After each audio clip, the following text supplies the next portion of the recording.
45 degree temperature లో ఇబ్బంది పడుతుంటే ఈ టైంలో అన్యాయం. ఎండలు మండుతున్న టైంలో వాటర్ కట్టడం అన్యాయం. ఆకాశం నుంచి నిప్పులు కురుస్తున్నాయి. ఉష్ణోగ్రతలు 48 డిగ్రీలు దాటి మండిపోతున్నాయి. కానీ ఆ పేదల గొంతు తడపడానికి ఒక్క నీరు చుక్క కూడా లేదు. 3 నెలలుగా మంచినీళ్ళ కోసం తల్లడిల్లిపోతున్న 200 కుటుంబాల సహనం ఒక్కసారిగా కట్టలు తెంచుకుంది. దాహంతో ప్రాణాలు అరచేతిలో పెట్టుకొని ఆ జనమంతా కన్నెర్ర చేసి రోడ్డెక్కారు.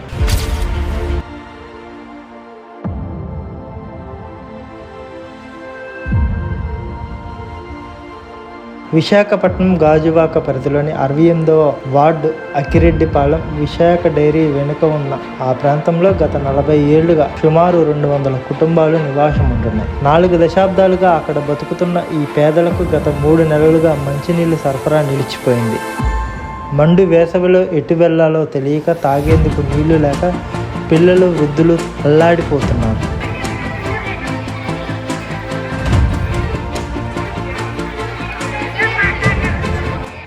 ఘోరాలు ఏమి చేయలేదు.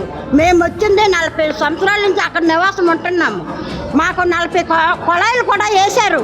ఇప్పుడు ఆ కొళాయిలు కూడా అన్నీ కట్ చేస్తారు. మాకు బొక్కడు మంచినీళ్ళు అడుగుతున్నాము. మేము చచ్చిపోవాలా? మాకు నీళ్ళు ఇస్తారా? మాకు నీళ్ళు కావాలి. మాకు నీళ్ళు కావాలి. నీళ్ళు కావాలి. నీళ్ళు తాగడానికి నీరు ఇవ్వాలంటూ గత 3 నెలలుగా ఎంతోమంది నాయకుల చుట్టూ తిరిగారు.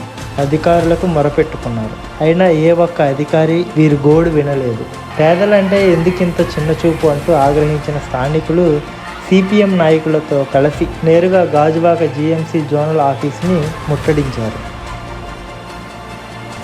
ఈ రోజున బిహెచ్పి దగ్గర ఉన్న చిన్న నివసిస్తున్న పేద ప్రజలకి మంచినీళ్ళు లేకుండా చేయడం చాలా అన్యాయం. అలాగే అక్కడ కొలాయిలు ఎలా చేశారు? కొలాయిలు లేకుండా ఎలా చేశారు? కొలాయిలు ఇచ్చి నీరు ఇచ్చిన తర్వాత ఎందుకు ఇవ్వడం అంటే దోమకాలను ఇచ్చారా అంటే ప్రభుత్వం అంత కళ్ళు ముద్రలు నిద్రపోతుంది అనమాట. ఈ జీఎంసీ కమిషనర్ దగ్గర 4-5 బాటిల్స్ ఉన్నాయి. తాగుతున్నాడు. ఇది తాగుతున్నాడండి. మనిషికి కావాలి నీరు కావాలి. మనిషికి నీళ్ళు బతుకుతాడండి. అలాగే ఈ రోజున మేము ఎమ్మెల్యే గారు కూడా అడుగుతున్నాం. సార్ ఎమ్మెల్యే గారు మీరు చేసిన తర్వాత ఓటుకు మాత్రం నా దగ్గరికి వెళ్తారా అంటే ఓట్లు గెలిచిన మీరు గెలిచిన తర్వాత వాళ్ళకి చేయి చూపిస్తారని చెప్పేసి మేము కోరుతున్నాం. దయచేసి మాకు వెంటనే నీళ్ళు ఇప్పించండి. మీ పాదాలు పట్టుకొని అడుగుతున్నాం. మా ప్రాణాలు పోకముందే మాకు నీళ్ళు ఇవ్వండి అంటూ ఆ కుటుంబాల అధికారులను ప్రాధేయపడడం అందరినీ కలిసివేసింది. 3 నెలలు పెట్టి ఆఫ్ చేస్తారు సార్. నేను కష్టపడి ప్రభుత్వం ద్వారాగానే నేను అధికారులతో మాట్లాడుకొని ఇలా ఇన్ని సంవత్సరాలు పెట్టి ఉంటున్నాము. నేను ఇందులో పని చేస్తున్నాను కనుక నాకు నీళ్ళు ఇప్పించండి సార్. ఎవరు బయటికి అందరూ కూలి పనులు చేసుకున్న వాళ్ళే మాకు నీళ్ళు ఒకటే ఇవ్వండి సార్. మాకు ఏం వద్దని చెప్పి 2011లో అధికారులు కాలు పట్టుకొని అధికారులు బతిమలాడుకొని అందరినీ బతిమలాడుకొని నేను నీళ్ళు తెప్పించాను. ఇవాళ అదే అధికారులు నీళ్ళు లేకుండా చేశారు.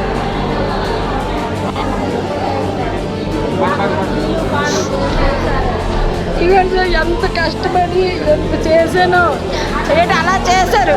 ఇప్పుడు మాకు నీళ్ళు లేకుండా 3 నెలలు పెట్టి చచ్చిపోతున్నారు పిల్లలు, ముసలోళ్ళు, పెద్దోళ్ళు అందరూ.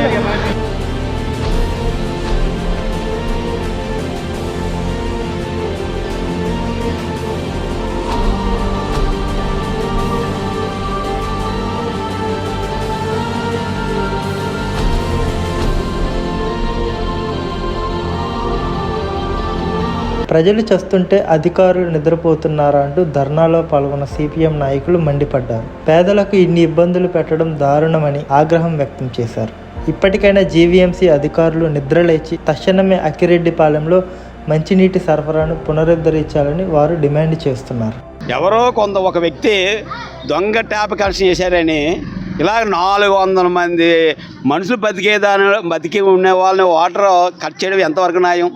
స్థానిక ఎమ్మెల్యే దగ్గరికి వెళ్ళారు, డిఈ దగ్గరికి వెళ్ళారు, కమిషనర్ దగ్గరికి వెళ్ళినా కూడా ఈ సమస్య పరిష్కారం చేయట్లేదు.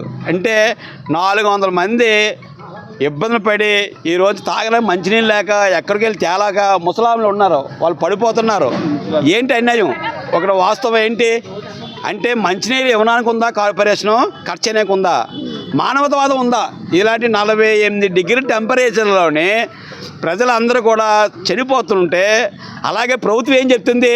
మీరు అందరూ కూడా సెలవులు ప్రకటించండి, పల్లెలోకి వెళ్ళకండి, మీకు అన్ని సౌకర్యాలు కల్పిస్తానని చంద్రబాబు నాయుడు గారు మన స్థానిక ఎమ్మెల్యే పల్లశ్రీ చెప్తున్నారు.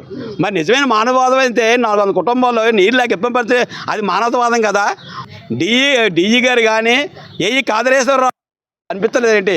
లక్షల రూపాయలు మున్సిపల్ ట్యాబ్ ఇవ్వలేని వాళ్ళు ఉన్నారు. వాళ్ళకి ఎటువంటి నోటీస్ కానీ ఇవ్వకుండా వాళ్ళు మాత్రం సౌఖ్యంగానే ఉన్నారు. కానీ సామాన్య ప్రజలు, పేద ప్రజలు, అలాగే ఏ పూటగా పూట పన్ను కష్టపడితే కానీ డొక్కాని వ్యక్తుల మీద ఈరోజు మున్సిపల్ కార్పొరేషన్ ఈ దాడి చేయడం దుర్మార్గం. అలాగే ఈ సమస్య పరిష్కరించకపోతే మాత్రం తీవ్రంగా పరిణామాలు ఎదుర్కొంటారని సందర్భంగా హెచ్చరిస్తున్నాం.